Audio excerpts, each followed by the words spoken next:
Hey guys, tonight we're stepping into something darker than usual. I see a lot of you are tuning in, and I appreciate the bravery it takes to listen to a story like this when the rain whispers against your window. The power hums low, and the dark feels a little too close. We're going deep into a real archive, and if you hear knocking behind you, just ignore it. I promise it's probably just the ghost of a minor inconvenience. Probably my contact for this story went by a pseudonym. Let's call her Alara. And she only agreed to meet at a ridiculously remote cabin near the Olympic Peninsula. It was a week ago. So, you've made it. The tires crunch on a gravel drive that's more mud than stone. And the massive, darkened wood cabin looms out of the fog. The air smells like pine needles and something ancient and wet, like moss over cold rock. You answered the ad, didn't you? The one buried in that old forum about local legends and unexplained disappearances. It was cryptic. I have stories for a journalist, the kind that needs to be told before I can't. You kill the engine and sit for a moment. The silence immediately heavy. The kind of silence that feels like it's listening. The old porch light flickers, a yellowing beacon against the gray mist. Welcome. You step onto the massive front porch, and the door swings inward before you can knock. It doesn't creak, it just sighs open, like it's been waiting. Come in. Don't just stand there in the doorway. Come in. Come in. That rain isn't going to let up, and you'll catch your death out there.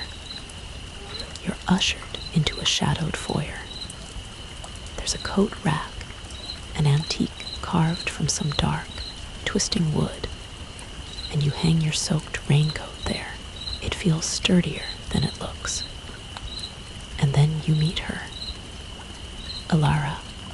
She's not the yellow-eyed, gray-haired woman with a walking stick that you pictured from her voice on the phone. They picture someone out of a Gothic painting, but she's not. She's perhaps in her late 30s, wearing a simple cardigan with intelligent, slightly tired eyes.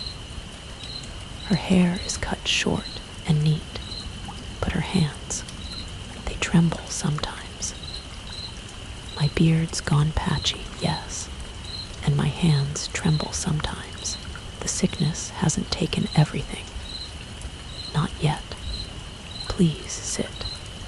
That armchair's the better one. Cushions still hold firm. You're the first one to come, you know. She placed the ad everywhere. Old magazines, message boards, social media, the modern equivalents of old folks' tales. Most people thought it was a joke, a prank, or maybe a trap. Skeptical people, which, to be fair, is what I'd expect. Researchers still argue whether the Salem witch trials were fueled by mass hysteria or by the ingestion of ergot fungus on rye, a known hallucinogen, which is a perfect example of trying to put a skeptical explanation on something terrifying. It's what our minds do. She tells you a few people replied just to mock her. Others got angry. But you actually showed up. And that means something. You're here for the stories. You'll get them. I promise you that. You should know who I am before I start telling you things that will sound impossible. She leans forward, the light from the fireplace catching her eyes, making them look very old. You'll want to trust me. not because I ask you to, but because, by the end, you won't have a choice. You can already feel the knot of tension tightening in your chest. This isn't just an interview. This is a descent. She begins not with a monster or a pact, but with herself. She was a practical person, she explains. Studied environmental engineering at university. Even worked briefly, designing a few sustainable homes in the city, nothing special. But when her father died, she inherited this place and came back. She didn't mean to stay at first. It was supposed to be temporary, just until she sorted things out. That was a very long time ago, so before you settle in, take a second to like the video and subscribe, but only if you're brave enough to handle what's coming. Leave a comment and tell me where you're listening from and what time it is there. We're all in this dark together. Now turn off the lights. Maybe keep one candle burning, and let's begin tonight's haunting together. The cabin itself is the true starting point, she says. It wasn't built like this, not originally. It was the doing of her great-grandfather, a lumber baron named Silas Vance, his pride and his obsession. Back in 1912, it was even grander, a sprawling manor with a lookout tower and a proper greenhouse. Most of that is gone now, burned down, sealed off, buried under thick, hungry vines. But the bones are still here, still holding on. I'm getting ahead of myself again. Let's start with the house. You follow her gaze toward the massive stone fireplace, its mantelpiece cluttered with faded photographs and strange, unidentifiable objects. People used to ask Silas why he chose this land. It's far from the small logging town, tucked between the hills, and the soil is poor. You can't grow anything here. Even the wild moss fights to stay green. But Silas knew something. He always knew more than he said. You step a little closer to the window, peering out into the thickening fog, and Alara tells you about a place in the woods, just behind the west side of the cabin. It's not a clear clearing, more like a perfect, unnerving circle. The trees bend away from it, creating a natural, empty void. Nothing grows in the middle, not even moss. Silas built his mansion right beside it. He was careful at first. You have to be with places like that. She says it with a chilling seriousness that makes you instinctively pull back from the glass. That's not a garden plot out there. It's older than this country, older than bones. A threshold, some called it.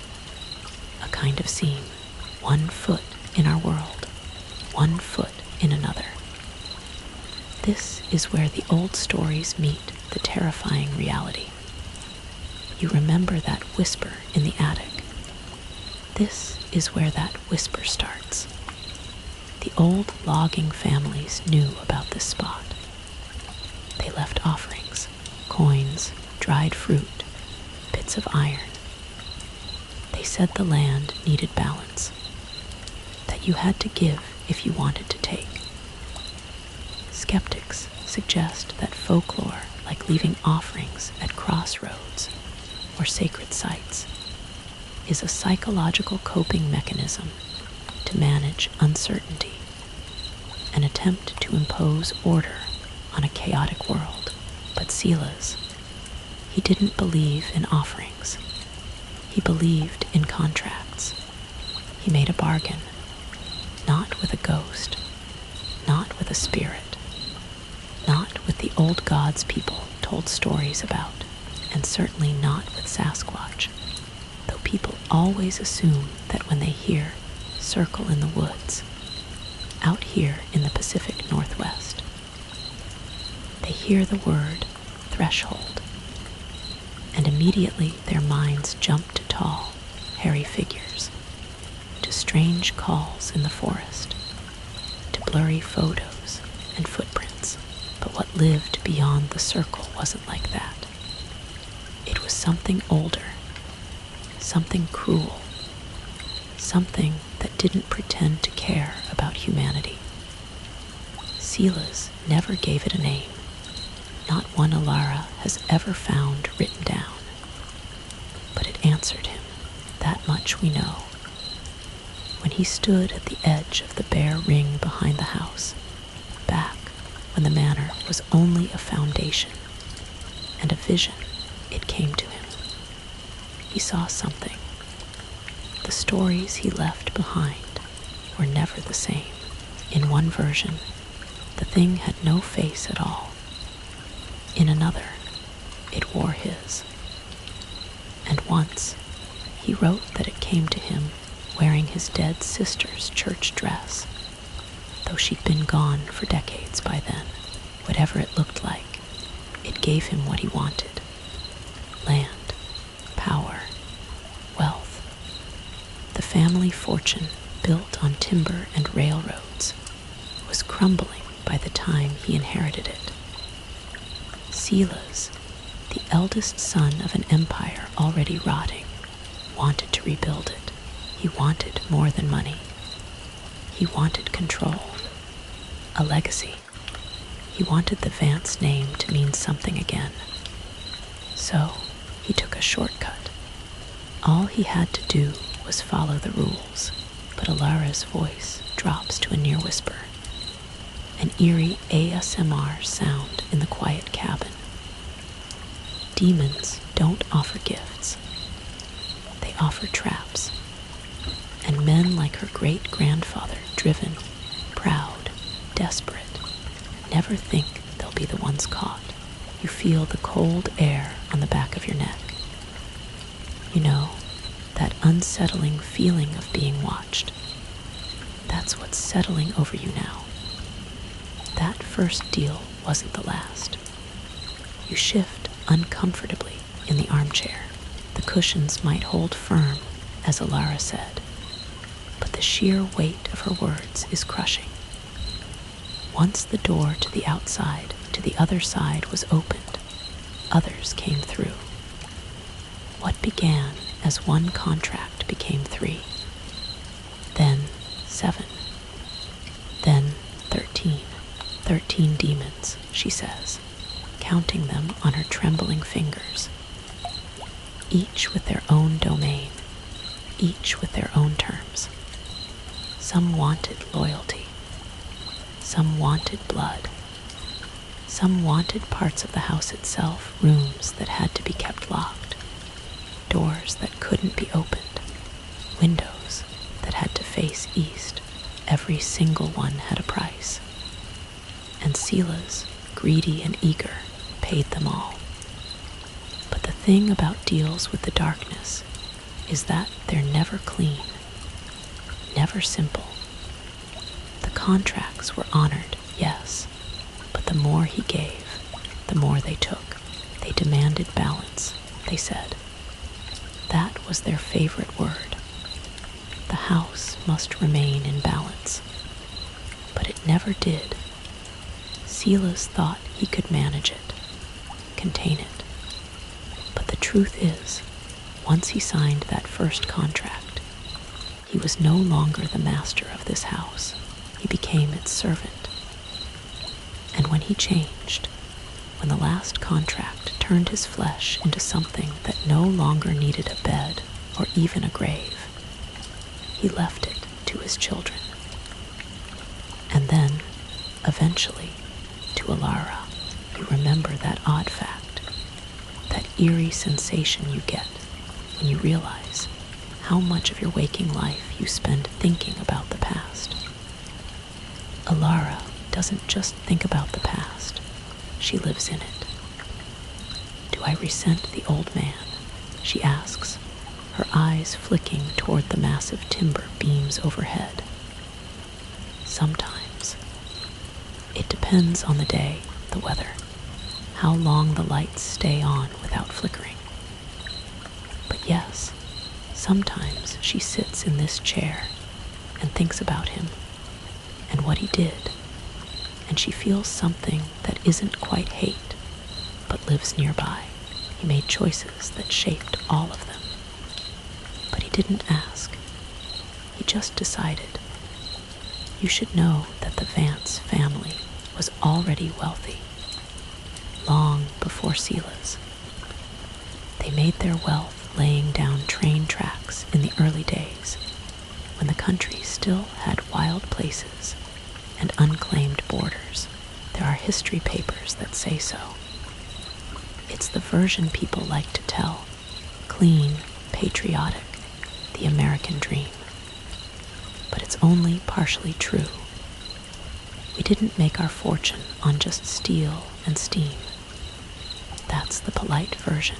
Skeptics would point out that every great family fortune is built on some degree of exploitation or illegal activity, making the polite version a common psychological defense mechanism. There were side businesses, smuggling, for one, and money laundering. Her great-grandfather's family ran numbers out of saloons. A cousin ran opium into the city. Another vanished after a sheriff found something buried in a barn. And those are just the stories she knows. The rest is missing, erased, or buried on purpose. By the time Sela's inherited the estate, the empire was already falling apart. He had a big name and an empty vault. And that, she thinks, broke something in him. He wasn't content to watch it all rot. He believed in legacy. All that nonsense. He built this house, on this land, near that circle in the woods. And he made his deal that changed all of their lives forever. I'm telling you all this because I know I don't have much sanity left. It's like water slipping through her hands. She tries to hold on to it, but the harder she grips, the faster it runs. This house is going to kill me, not with knives or walls falling in. From the inside, soul first, quietly, piece by piece. That's how it works. Something evil is growing inside her. She knows that. She can feel it waiting. The grandfather, that's where you have to focus now. You're probably wondering what happened to Sela's. Most people do, once they hear enough to know he's the root of it all. He's the one who laid the first stone, who found the circle in the woods. He made the first bargain, signed the first contract, and opened a door that has never truly closed. He tied the house to himself, and himself to the house, and the two have been feeding off each other ever since. But his end, if you can even call it an end, isn't simple. Alara still doesn't know everything. Not because she hasn't looked, but because some of the knowledge was never written down, and the rest was hidden. Most of what Sela's did is lost to secrecy, and no one has ever managed to piece together the full picture. Except, maybe, for Alina, his wife. You've seen her in one of the faded photographs on the mantelpiece. Her face is pale and unsmiling. Alara's grandmother was always quiet, always watching. wore gloves even in the heat of summer, sat for hours by the east window with her tea untouched. She never spoke directly of the rituals, but Alara thinks she saw things no one else could. Her father used to say Aliner whispered into the fireplace when she thought no one was around. He said it like a joke, but I could tell it made him uneasy. Aliner never told Alara what she knew, not even near the end. Now she's gone, buried in the family plot beneath a crooked cedar that hasn't grown an inch since the day they laid her down. But Sila's, no, he never left. He never died, not properly. What happened to him was worse. He changed. There's a step on the grand staircase, the seventh one from the bottom. It looks like the others, carved from the same dark fir wood, but if you step on it carefully, you'll hear that it's hollow. There's something hidden inside it. His heart. It was removed as part of the ritual, cut out clean, treated with oils and salt, wrapped in cloth that smells like old blood. It's kept sealed in that step, pulsing faintly when the house is quiet enough to listen. The sound, she says, is like a distant, damp drumbeat. The spell kept him alive for 7 more years, just like the demon promised. 7 more years to walk, speak, and rule over his family like a king. But magic like that always twists. Always. You think about the folklore surrounding the Gorgon's head, which, even severed, retained its power to turn men to stone. It's an eerie parallel, a detached organ that still holds sway. He got his time, but when the clock ran out, his body didn't fade. It stayed, or at least parts of it did. The rest changed. Over the years, her great-grandfather stopped being a man and became something else entirely. Now he crawls beneath the floorboards. He doesn't walk anymore. He slithers. He drags what's left of his limbs through the crawl spaces and passages that run beneath the mansion. He weaves between the stones of the foundation and the ancient dirt they were set into. He lives there now, not because he wants to, but because he has no choice. An eerie or odd fact is that sleep paralysis often involves a sensation of a heavy, malevolent presence sitting on your chest, an experience some psychologists believe is an evolutionary remnant of monitoring your environment for predators while vulnerable. Sila's is the predator here. The transformation wasn't sudden. It happened in pieces, slow and ugly, the way rot works through old fruit. The more time passed after the ritual, the more of a monster he became. First when his voice, then his skin began to crack like old leather. His joints twisted, his back curled. He lost his eyes last, but not his sight. And this is the part that chills you to the bone, the reason you feel a desperate need to find a skeptical phrase to cling to. He has to be fed now. It's part of the agreement. The 7-year extension of Silas's life didn't come without strings. When the heart was removed and sealed in the 7th step of the grand staircase, it created a bond between him and the house, between the demon's contract and the Vance bloodline. The heart beats only when fed, and when it does, it calls calls to the thing he became. For as long as Alara can remember, someone in the family has made sure the ancestor gets fed. They never called it that, of course. No one ever explained it to her in words.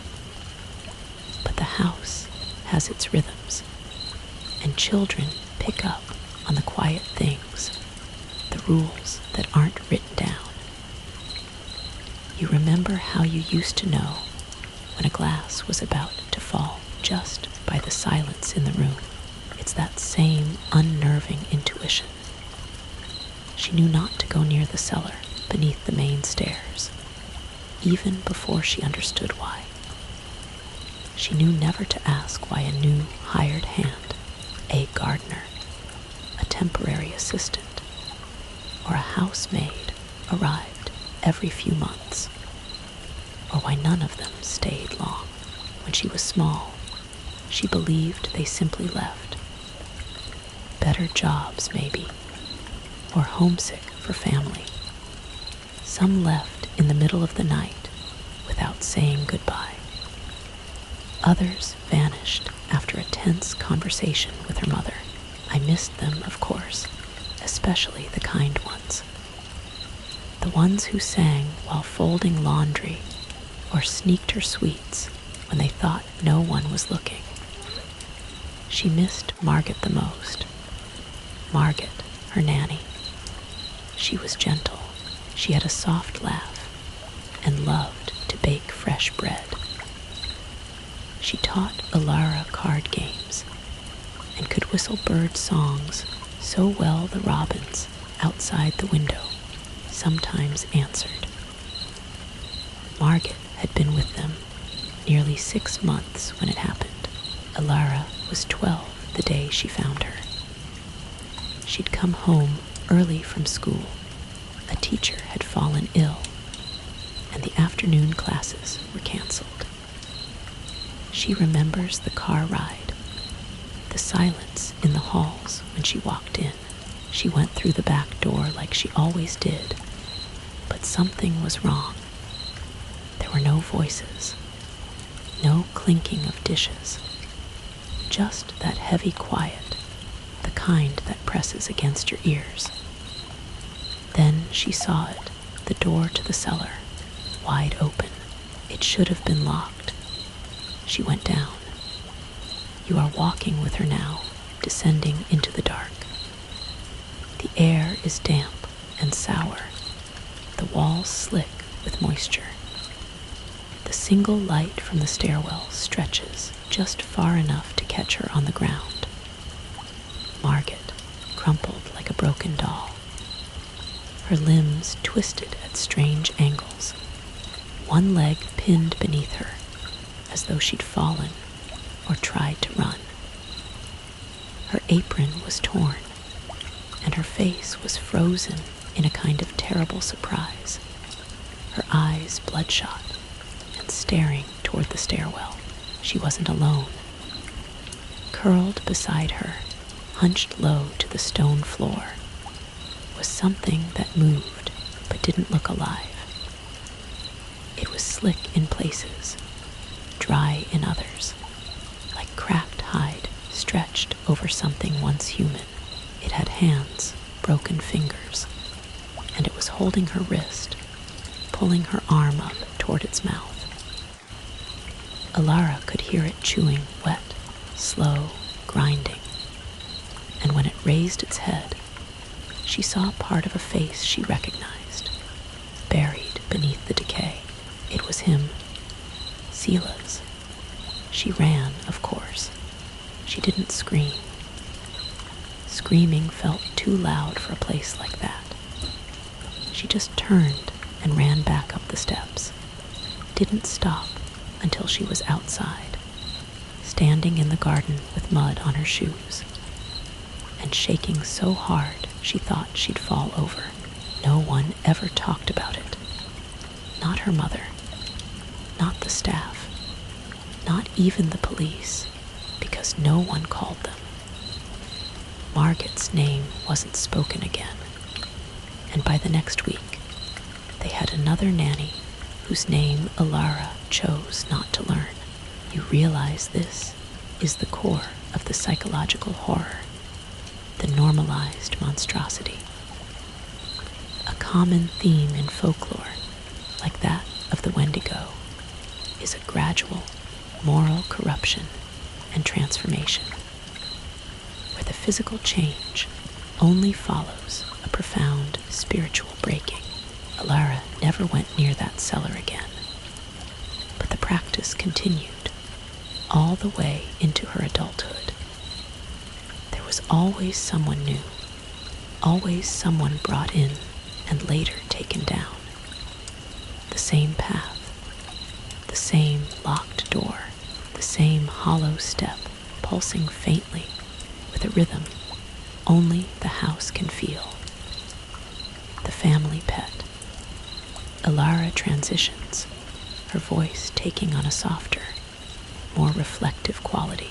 This is a crucial break in the tension, a brief moment of unsettling calm before the next storm. Most things in this house rot over time. Most things are poisoned by the rules, or touched by the contracts, or warped into something ugly, but not the dogs. Somehow, they've stayed good. Even in a place like this, every child born into the Vance family is given a dog. Always a black one, always male, and always named the same. They don't pick them out. They simply come. No one ever talks about where they're bred, or how they arrive, or who teaches them to sit and stay and guard the doors. One day there's no dog, and the next, he's waiting on the steps head high, eyes calm, tail still, like he's been there all along, just waiting for you to notice him. And it's always the same dog, not just the same breed or the same name. I mean the same dog, reborn again and again, for every child who's born into this family. Alara's dog's name was Gideon. Her father's dog was Gideon. So was her grandfather's. All of them had him. And he never aged, not really. He'd stay for as long as he was needed. As long as the child had not yet become something else. Childhood seemed to be the limit. That invisible border between being protected and becoming a protector. If a child passed in infancy, so did Gideon, curled quietly beside the cradle like a shadow turned to sleep. Alara's Gideon came when she was 6. She remembers opening the back door one winter morning and finding him sitting in the snow, calm as anything, like he belonged there. He didn't bark, he didn't run, he just waited. Her mother opened the door and said nothing. She only stepped aside and let him in. He followed Alara everywhere after that, through the halls, into the attic, out into the garden, even when it rained. He never growled, never bit, never left her side. At night, he'd sleep at the foot of her bed, paws crossed, head resting on them like a statue carved out of coal. Gideon was more than a pet. He was a guardian. The house never touched me while he was there. He could sense things before they entered the room. He'd pause in the doorway and refuse to let her pass until whatever unseen weight had moved on. Sometimes he would growl low, not loud, not angry, but deep in his throat, like a warning from the earth itself. I don't know where he came from. I don't know what he was, exactly, but Alara believes, no, she knows, he was part of something holy. Maybe not heaven in the church book sense, but something aligned with light, with protection. Even in this cursed place, she suggests, something good didn't leave them completely alone. The dogs were proof of that. You remember that eerie, odd fact that dogs and cats can often detect certain medical conditions, like seizures, before a human can. It hints at an awareness beyond our own, a sensory world we can't perceive. If you look at the family portraits upstairs in the long hall, you'll see the dogs in each one, sitting quietly at their feet, always black, always watching. Gideon didn't go to just any Vance child. He came only to the main line, the direct bloodline that carried the oldest deals. No cousins, no second branch children, only them, because that was where the curse was thickest. That line bore the full weight of the bargains, the deepest promises, the most powerful consequences. It was where the house watched the most closely, and where the darkness pressed the hardest. And so, it was them who were given the only thing in the house that still carried light. He was a counterweight, something pure, something tethered to protection, placed against a bloodline meant to break. We were given Gideon not because we were blessed, but because we were the most in need of mercy. You can feel the relief in Alara's voice, even as she recounts the dark, the one thing the demons didn't touch. That thought is a tiny, flickering candle in the overwhelming dark of this story. She thinks about it a lot, how strange it is to have something so pure tied to a bloodline like theirs. A family that has done terrible things, broken laws both man-made and otherworldly, traded pieces of themselves for things that should never have been theirs, and yet this one kindness remained. The black dogs were not part of the bargains. They were not summoned, not conjured, not bought. They simply came, each one a new beginning, and yet always the same spirit, returned again and again, as if some force beyond their understanding looked down at them, at their ruined line, their cursed home, and said, "Let the child have this." Gideon died when Alara was 19. He passed in his sleep, curled in the corner of the room where the sun hit the floor. She woke up and found him still, his body warm but his eyes closed. She didn't cry. Not then. She just sat with him for a long time, one hand on his fur, and waited until the silence felt like peace. He'd done his job. He'd kept me safe for as long as he could. He'd waited until she had become a woman, still young enough to make mistakes, but old enough to make the right decisions. This is the sweetest story I'll give you tonight. I don't have many of those. She shifts in the chair, and the mood snaps back. The gentle warmth of the dog replaced by the cold, heavy dread of the house. The root. Every generation, one Vance child must be claimed by the root. That's what they say.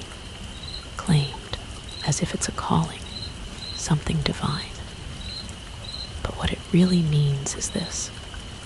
One of us is buried alive beneath the oldest cedar on the estate.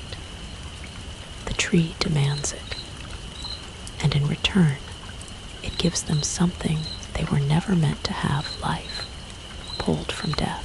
There's a tree on the eastern edge of the property, older than the house, older than the graves, older than the family. Its bark is darker than the others, rough and split, like something burned its skin and left it halfway healed. The roots rise above the soil in places, thick as a man's leg, and cold to the touch, even in the heat of summer. The branches stretch wider than they should, casting shade where there's no sun. It doesn't just grow, it waits. The tree only blooms once every generation. The fruit it bears is unlike anything Alara has ever seen. Pale, round, smooth, almost translucent. Each one faintly lit from within, like it has a tiny flame sealed inside. The fruit heals anything. Disease, injury, decay, it doesn't matter. One bite and the body mends. One bite and the rot stops. But only once. The first fruit is a miracle. Every fruit after that becomes poison. They look the same. They even smell the same. But if you try to use the tree's gift more than once, it kills you. Fast, quiet, complete. That's the balance. That's the cost. She saw it happen when she was a child. Not the healing, though she saw that, too, but the sacrifice that made it possible. She saw her. Her name was Clara. Clara was her cousin, and for a few years, she was her best friend. You remember the folklore about dryads or tree spirits. This isn't a benevolent spirit. This is a biological demand for blood. Skeptics would immediately question the scientific plausibility of a fruit that can cure all diseases, labeling it a clear example of magical thinking to cope with the reality of mortal illness. Every New Year's and Christmas, the family would gather here at the house. While the adults filled the halls with their stiff clothes and tired smiles, Clara and Alara would disappear up the stairs, into the attic, down into the gardens. We invented stories about secret kingdoms in the pantry. We stole cookies from the kitchen and blamed it on the cat. Clara always wore blue. Her smile was so bright, it made the rest of the house feel warmer, just for a while. But Clara didn't have a Gideon. You recall Alara's earlier words. Only the children of the main line received him, those descended directly from the first contract. It was where the curse was strongest, where the house pressed hardest. Clara came from one of the side branches, one of the quieter lines. She wasn't marked in the same way. She wasn't protected. And I think about that more than I'd like to admit. Alara wonders if she would have been spared if Gideon had been hers. Would he have growled when they came for her? Would he have stood between her and the tree? Would he have sensed something was wrong and refused to let her go? But she didn't have him, and Alara did. And she thinks about that too.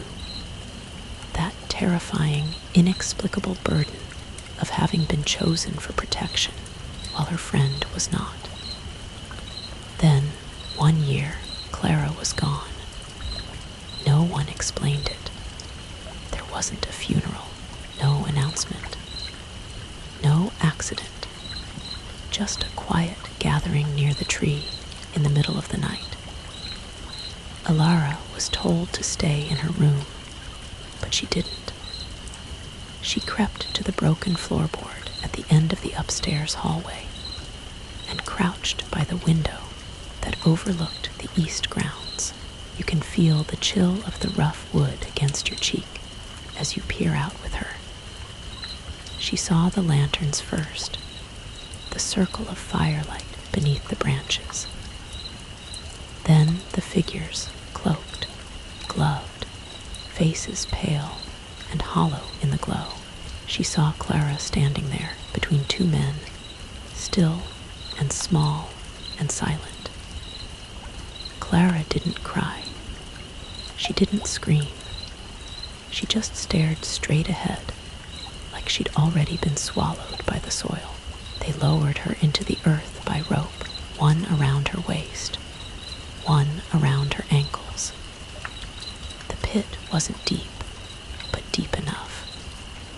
They covered her slowly by hand, like planting something precious.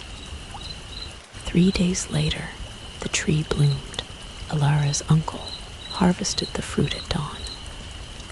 It dropped from the highest branch, like it had been waiting to fall into his hands. He brought it inside, wrapped in linen. Her father ate it that afternoon. The cancer that had been devouring him vanished by the end of the week. Every scan came back clean. The doctors were speechless. Her mother said it was divine grace. Alara knew it was Clara, and something changed in her father after that. He didn't look different. He didn't grow fangs or lose his reflection. But there was a new weight to him, like something hard had been sealed under his skin. He became sharper, colder. His anger came faster. The softness he once had, the little smiles, the absent-minded humming while he worked, it all disappeared. Something inside him had been replaced, and Alara didn't recognize what was left. She still dreams about Clara sometimes, not every night, but often enough.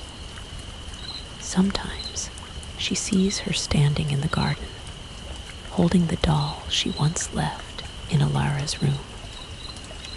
Other times, she's still in the earth, her arms reaching up through roots that never stop tightening. That doll is still with her. It was handmade, the stitching uneven, the buttons a little loose. Clara had left it under her pillow the night before they took her, like a gift, or maybe a goodbye. Alara couldn't throw it away. She couldn't bury it. You reflect on the eerie, odd fact that objects infused with strong emotional memory can often trigger physiological responses like anxiety or nausea in some people. A concept tied to the supposed power of cursed artifacts. That little piece of her, that quiet reminder, is all I have left. It's still in the back of her closet, wrapped in a faded towel, untouched except for the nights when the dreams return, and she takes it out just to remember her friend. She doesn't know why they chose Clara, but she knows it could have been her. This realization settles over you with a terrifying weight. If it wasn't the main line, then the curse's appetite is much wider than you thought. The end of the line. This is where the story shifts from tragic confession to active, chilling mission. Alara speaks this next part with a steely resolve that makes her earlier trembling hands seem like a minor detail. You realize the woman across from you is not a victim, but a survivor who decided to fight back with absolute finality. I must die here, not in a hospital, not in a field, not in someone else's bed, here in this house, with its warped walls and rotting heart. It has to be here because this is where the curse lives, and this is where it must end. I will die here, and I will bear no children. There will be no more Vances after her. She made sure of that. It started as a decision. Then it became a mission. A slow, careful unraveling of the family tree, branch by poisoned branch. Some of them she paid others to deal with, quiet men who asked no questions, who made it look like accidents or disappearances. Others she handled herself. Yes, I killed them. I need you to hear that part clearly. She ended lives her own blood, her own kin, not out of rage, not for pleasure. She didn't enjoy it. It cost her something every time, but it was the only way, the only true, permanent way to starve this house, to leave the machine with no more fuel.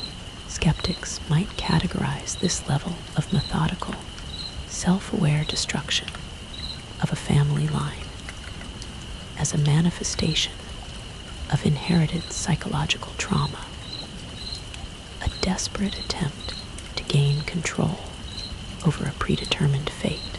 The more distant ones were easier names on paper, addresses in the dark parts of the city, people who didn't even know they carried the name. She still sees some of their faces, still remembers the way a few of them looked at her before it was done. The closer ones, those took more time, and more from her. You might think she hated them. I didn't. That's what made it worse. Some were kind. Some were just children. Some were doing their best to live small, quiet lives, trying to stay far away from the mansion and its rules.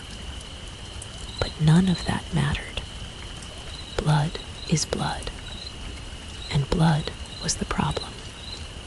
This house doesn't let go of its debts, not unless you starve it. So I did. She wiped the bloodline like a blight on the earth, because that's what it was, a blight, a sickness passed from one generation to the next, feeding the house, feeding the roots, feeding the silence. We didn't inherit land or power or wisdom. We inherited contracts, traps, ropes around the ankles of children, dragging them into the dirt. They were poison. Alara never had children, never even tried. There were partners once long ago. But she ended those chapters early, cut them off. She made herself the end of the line, the last Vance. There's no one left, only me. She is 102 years old. You gasp, the shock of this fact momentarily eclipsing the horror. She looks, at most, 50. I'm not a man anymore, not really. I've lived far too long for that. Time has worn her down, sanded her into something brittle and strange. She forgets things. She remembers things that never happened. That eerie fact about centenarians. Many report a surprising clarity of childhood memory, contrasted with increasing difficulty recalling recent events. Almost like the past is more present than the now. She hears footsteps and voices that don't belong to the living. She hasn't left the grounds in years. Some days she feels older than the house. Some days she feels like she's part of it. Maybe I am. Maybe this is what happens when you stay too long, when you survive everything else and keep breathing just to make sure no one else does. But even she won't last much longer. She can feel it now. The edges starting to give, the the small tears in thought, the soft warping of what she is. The thing inside her, that cold, waiting thing, has been patient, but not passive. When she goes, it will have nothing left to feed on. And then, maybe, the house will sleep, not die. It cannot die. This place was built too well, too deeply, with foundations that stretch beyond our world.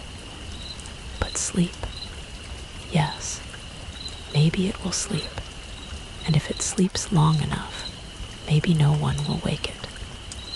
But that's why I'm telling you this. That's why I placed the ad. You need to understand what this place is, what it does.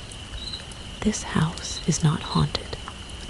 It is not cursed in the way old folks whisper about when the lights go out. It is a machine, a system, a living, breathing engine of deals and debts and endless exchange. It feeds on names. It feeds on blood. It rewards, but only to trap. It heals, but only to hollow. It gives miracles that turn men into monsters, and once you live here, even for a day, the house learns your name. It remembers. She's seen what happens to the people who try to buy this land. Investors, developers, curious historians, they always come with plans, restoration, renovation, tourism. They think the stories are interesting. They laugh over the rumors. Then they step too close, and the house begins to listen. And then it begins to take.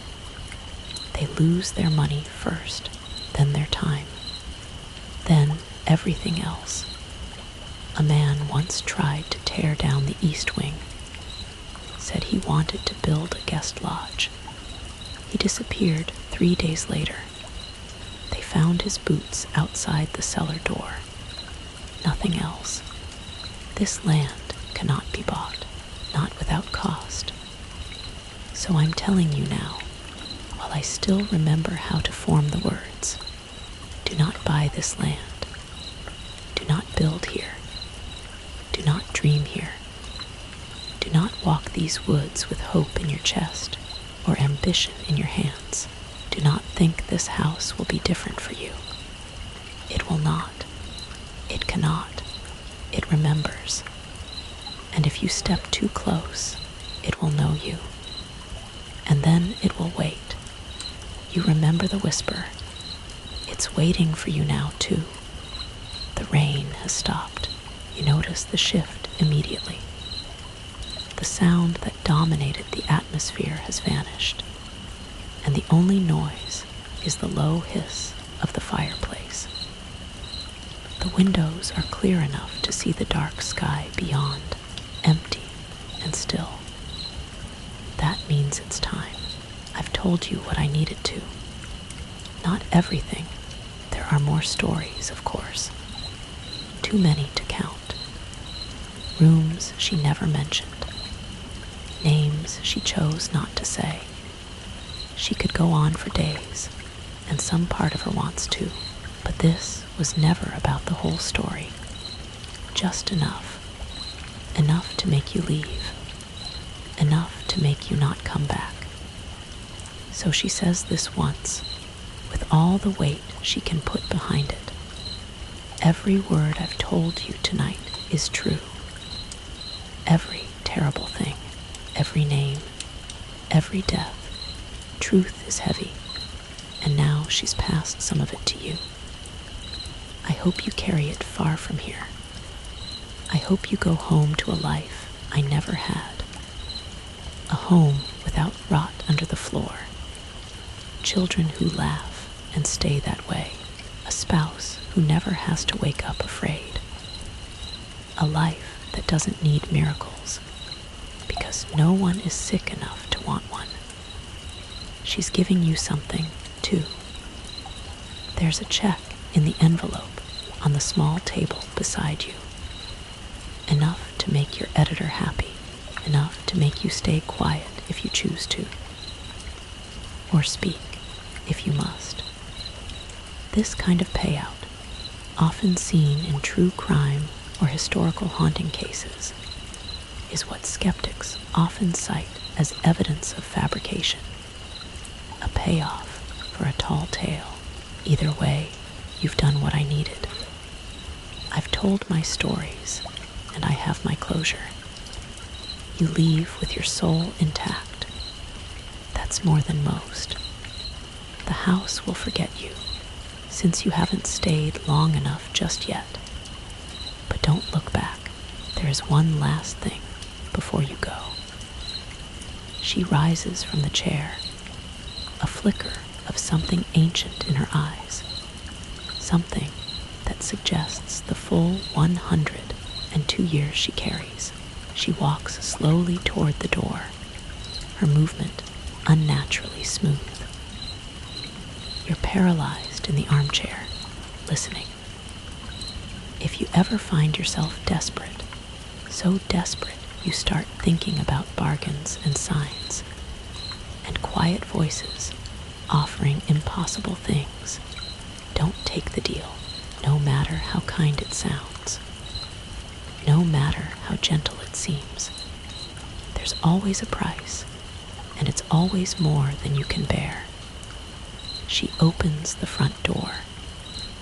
The fog has parted slightly, and you can see the outline of the woods, the place where the bear circle waits.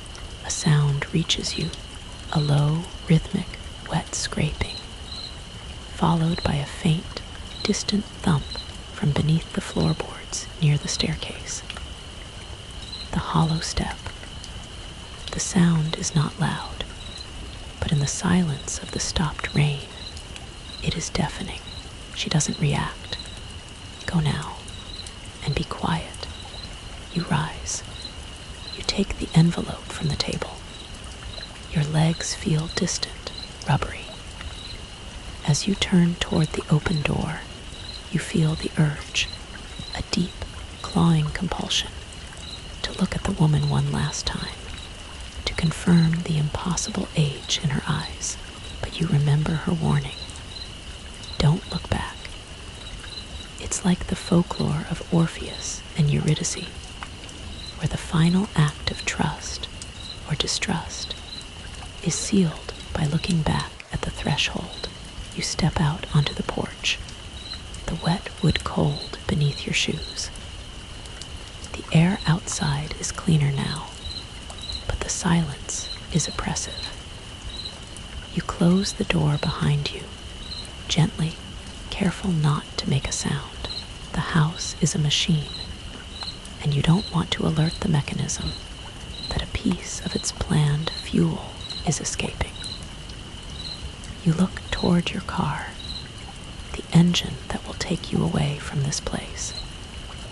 But as you reach for the handle, you see it, freshly disturbed mud near the tire, and a footprint, not a boot, not a shoe. It is massive, wider than your head, and deeply impressed into the soft earth. The shape is indistinct, but the scale is terrifyingly clear. You immediately recall the local legends Alara dismissed, the SASQUATCH sightings that plague the Olympic Peninsula. Was it always a cover story for the horror of the Vance family? Did the missing persons reports attributed to the mythical creature actually feed the ancient ancestor beneath the floor? A sudden, jarring thought occurs to you. A cold, eerie fact. If the house learns your name, and you are here to tell the story, what if you are the next bargain? Alara said you left with your soul intact, but for how long? The thought is a needle in your mind, twisting with every step toward your escape. You open the car door, but a sound makes you pause. It's a low, guttural moan coming from the woods by the circle. a sound that doesn't belong to any animal you recognize. You get in. You start the engine. You drive. You don't look in the rearview mirror, even as the gravel road turns to pavement. The instinct to flee is pure, primitive, and completely overriding any journalistic curiosity. You're out, but the story is in you. A parasite of dread that's taken root in your sanity. The low, guttural sound from the woods echoes in your mind, and you can't shake the image of the massive, freshly pressed footprint by your car. Was that Sila's, the transformed great-grandfather, making one of his agonizing, crawling patrols? Or was it the unnamed thing, the ancient entity of the Bear Circle that demanded the 13 contracts? The lines between the folklore of the Sasquatch and the reality of the Vance curse have blurred, creating a new, terrifying synthesis in your mind. Skeptics might categorize the reported Sasquatch vocalizations as infrasound, a low-frequency noise capable of inducing feelings of dread and anxiety in humans, explaining the intense psychological response without resorting to the supernatural. But you know what you heard was personal. You check the envelope Alara gave you. It's thick. Inside is not just a check, but a massive stack of crisp, unmarked bills, more than enough to make your career, more than enough to buy your silence. This is the last transaction of the Vance machine, and you are the reluctant recipient. But you can't be silent.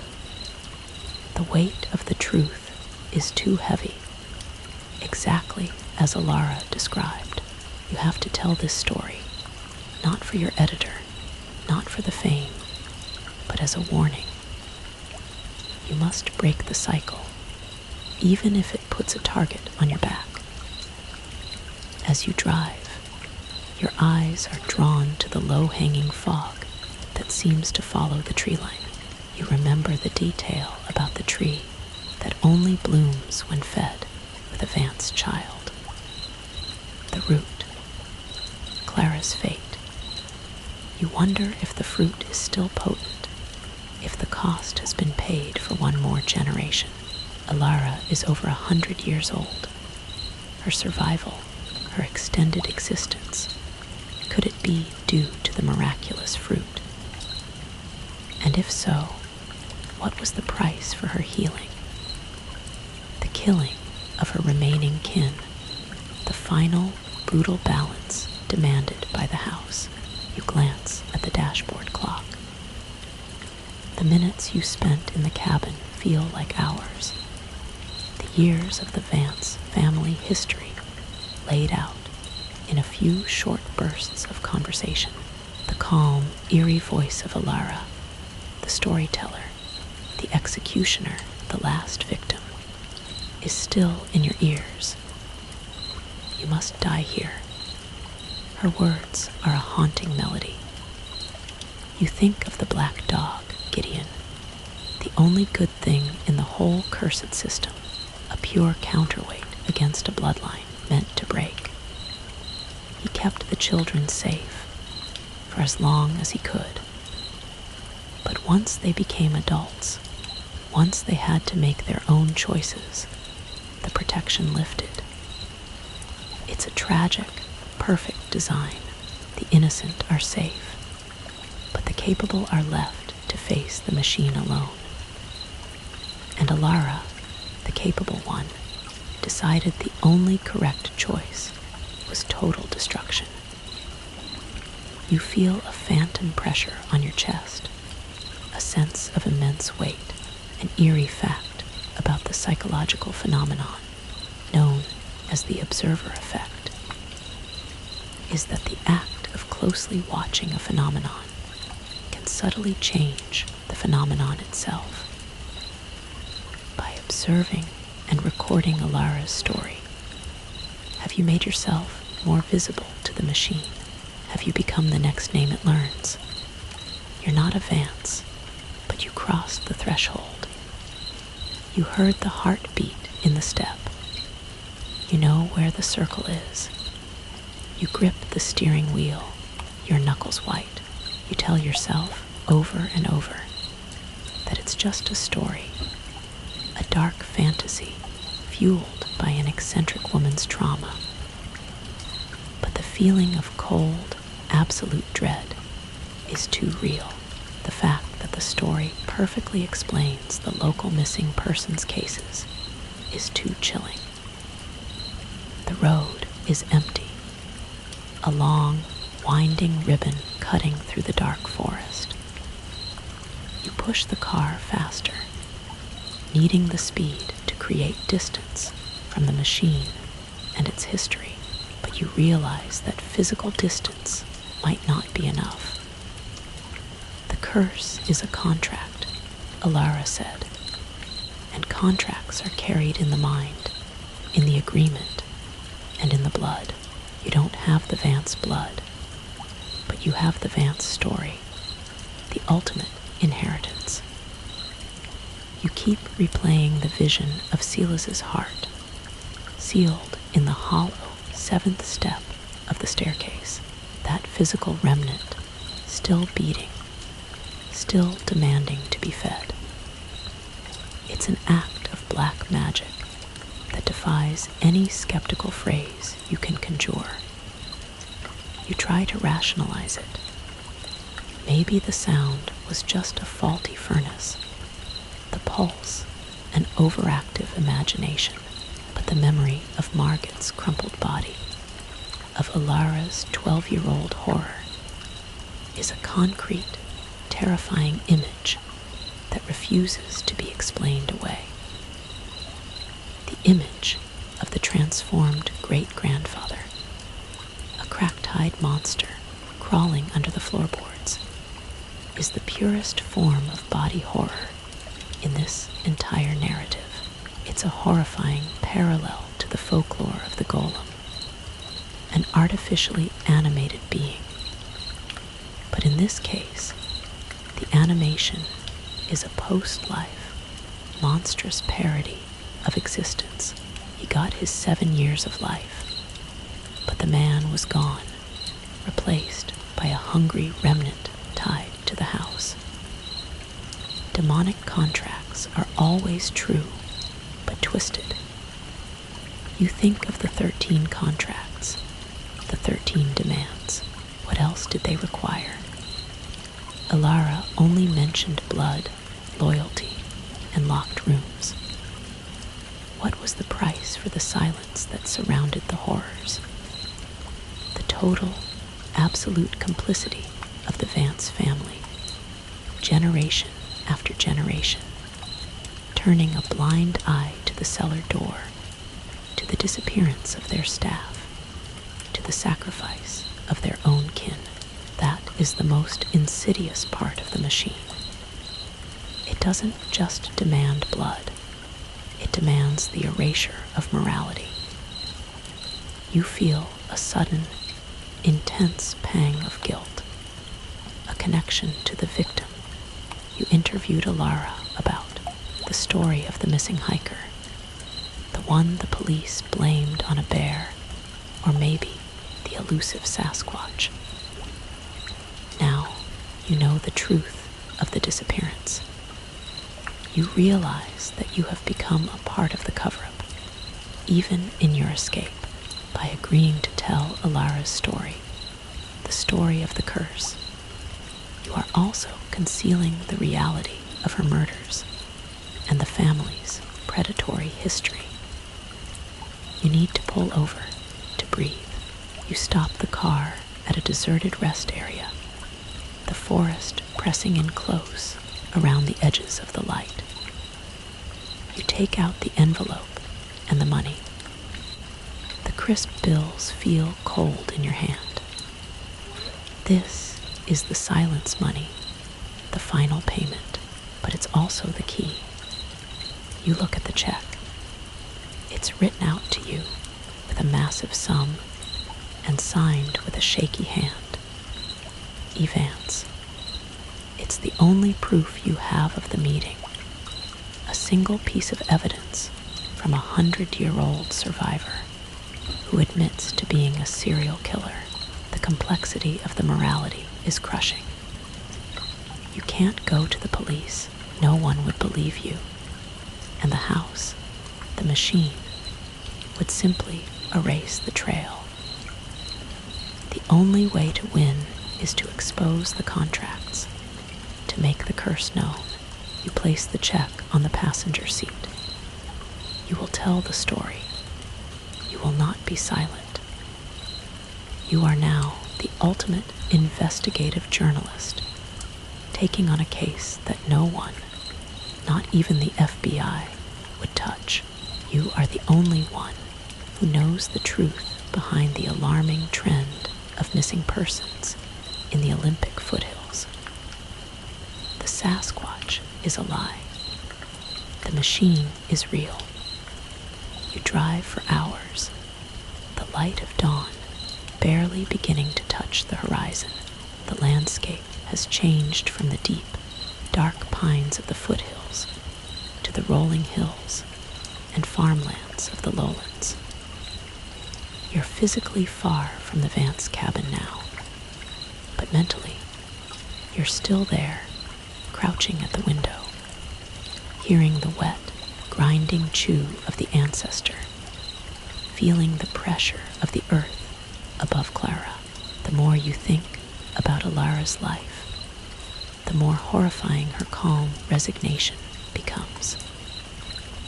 She lived for decades in the shadow of her great-grandfather, knowing that her bloodline was poison. Her methodical, brutal extermination of her own kin was not malice. It was an act of desperate, final, ultimate mercy. She was breaking the machine. You remember her words. The thing inside me, that cold, waiting thing, has been patient, but not passive. This is the final cost of the contracts for Alara. She didn't just inherit the curse. She is literally becoming it. Her extended life, the clarity of her memory, the subtle warping of her sanity. It's all the machine preparing its next fuel source. She is the final battery, and when she dies, the engine stops. This brings you back to the most terrifying question. What about you? You have the story, the money, the knowledge. You were a visitor, a brief shadow. Will the house truly forget you? Alara seemed to believe so.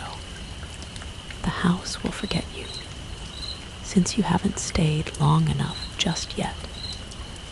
But the machine remembers the names of investors, developers, and curious historians. It remembers the man who wanted to build a guest lodge and found his boots outside the cellar door. You are a curious journalist who has taken the house's final secret. You realize the true depth of the danger. It's not a ghost that will follow you.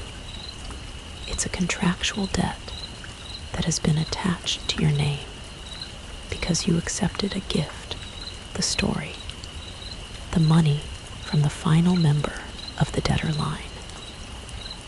You have accepted the collateral damage.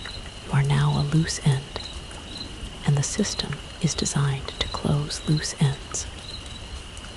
You think of the eerie, odd fact that the concept of liminal space in architecture and psychology refers to a transitional area or state that often induces anxiety because the rules of one space don't apply and the rules of the next haven't been established. You crossed the threshold of the house, and now you are in a permanent liminal space between the cursed and the free. You pull into a small town diner, the smell of burnt coffee and frying bacon a jarringly normal contrast to the night you just endured. You sit in a booth by the window, the sun finally a bright disk over the horizon. You open your laptop. You have to start writing. You need to get the story out before the debt is called. You can't use real names. You can't use real locations. You have to disguise the truth just enough to survive, but keep the core horror intact to warn. The Vance family will become the Montgomery family. The Olympic Peninsula will become the Blue Ridge Mountains. The SASQUATCH cover story will become something equally regional and dismissed, the Wampus Cat. The names have to change, but the contracts, the feeding, the route, the dog, those must remain. This is how you fulfill the contract without signing your death warrant. This is how you fight the machine. You feel a sudden, sharp coldness in the air around you, even in the warm diner. You shiver and look around. Everyone is eating, talking, living their normal, unburdened lives. But as you look down at your keyboard, you see a small, dark speck on the screen, a grain of earth. You brush it off, but another appears, and then you remember Alara's warning. If you step too close, it will know you, and then it will wait. The dirt is from the Vance land. It's a calling card. It knows. The grain of dirt on your screen is a potent symbol of the house's reach. It's a geological signature, a tiny piece of the cursed land that traveled with you, a physical tether you unwittingly carried across the threshold. You frantically check your coat, your shoes, the floor of your car, but you find no more, just that single, unsettling piece. It remembers. You realize the depth of Alara's final act of mercy wasn't just in giving you the story, but in giving you a slight head start. She gave you the blueprint for the machine and told you exactly how to survive it, by not returning and by not making any bargains yourself. But now, the machine has found its thread. You are now in a race against an entity that does not abide by time or distance. It's a spiritual, contractual threat that will use whatever means necessary to close the debt you now carry.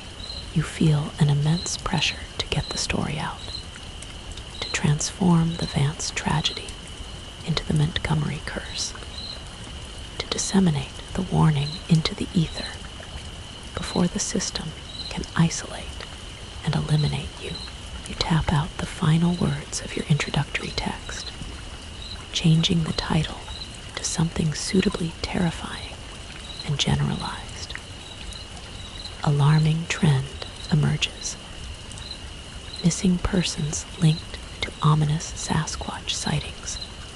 The perfect, dismissible local cover story. The perfect, chilling irony.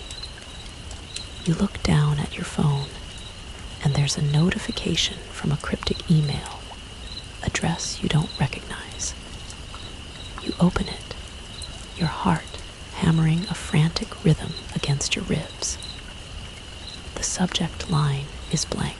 The body of the email contains only a single image, a blurry, low-resolution photograph of a section of a dark wooden staircase. It's the grand staircase from the Vance cabin, and in the center of the frame, near the bottom, is the 7th step. You can see a faint discoloration in the wood, a subtle shift in grain that looks like a clean, nearly invisible seam. You can almost hear the damp, distant drumbeat of the heart sealed inside. The hollow step. The message is clear. They know where you were. They know what you took.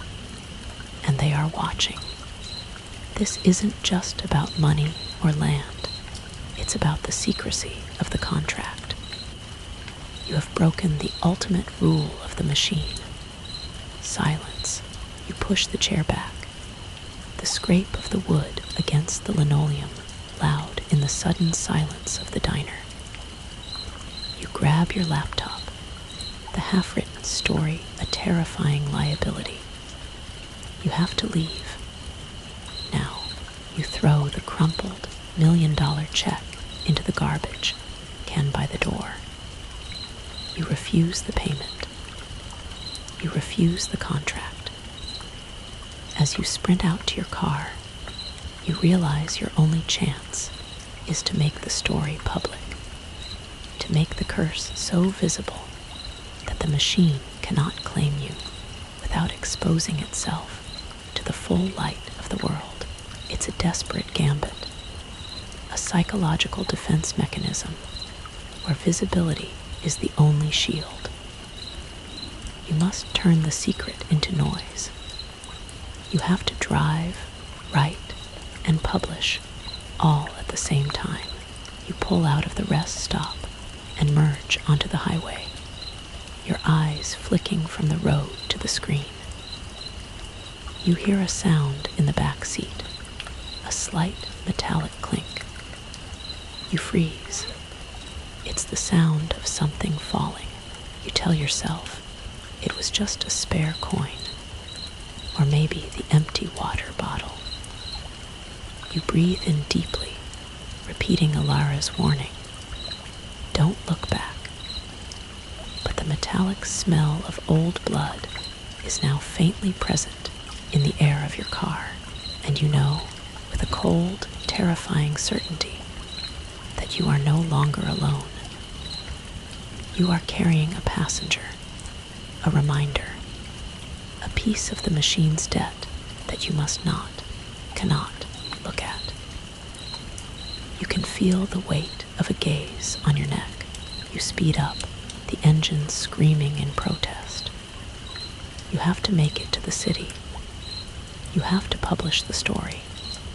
You have to tell them everything. You made it out. You're in a safe place now. The sound of traffic and city lights a gentle hum compared to the absolute silence of the woods. The story is live. You hit publish just an hour ago.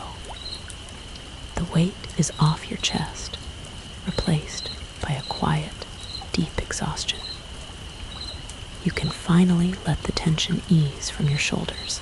You close your eyes and focus on the good things, the warmth of your blanket, the familiar scent of your home, the knowledge that you exposed a terrifying truth. You did the one good thing Alara said she wanted to do. You warned people. You broke the cycle. There's no more scraping beneath the floor. No more distant, damp drumbeat. Just the soft, regular rhythm of your own heart. The darkness is outside your windows, but it's the normal, everyday darkness, not the heavy, listening kind that presses against your soul. You are safe. You are tired. And you are, for now, free. Thank you for listening tonight, for staying with the story right up to the end. Sleep peacefully if you can. The end. Sleep peacefully if you can.